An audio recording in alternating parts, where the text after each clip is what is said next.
1,00,000 பேருங்க அவ்வளோதாங்க. Police report 38,000 மரக்கடையில. மிஞ்சி போனா அதிகபட்சம் 1,00,000. 1,00,000 பேர் ஒரு இடத்துல கன்ஜஸ்டடா அத பார்த்தா பெருசா தெரியும். மரக்கடை பகுதி சின்ன ஒரு இடம் தான். பத்திரிகையாளர் பேசுறாரு 70 சீட்டு ஜெயிச்சுருவாரு.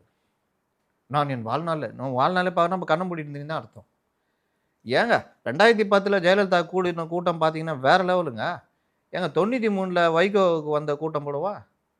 யாருக்குங்க வரல? அதே திருச்சியில கொஞ்ச நாளைக்கு முன்னாடி இவரு திருமாவளவன் நடத்துனாருங்க. அவ்வளோ பெரிய கூட்டங்க. அட கமலஹாசன் வந்த பொழுது கோவையில அவரு கூட்டுன கூட்டம் அந்த மாரி கூட்டங்க. என்ன இது?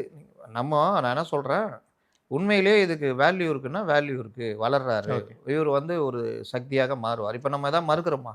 இவர் குறிப்பிடத்தகுந்த வாக்கு வாங்குவார். வாங்குவார். ஒண்ணும் இல்லாம போவார்லாம் சொல்லலையே.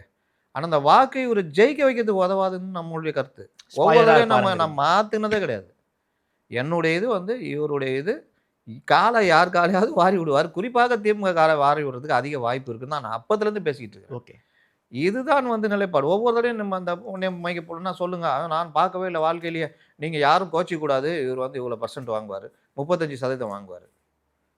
இதுதான் பிரச்சனை. ஒரு சிலர் மட்டும் தான் அத கரெக்ட்டா அசஸ் பண்ணாங்க.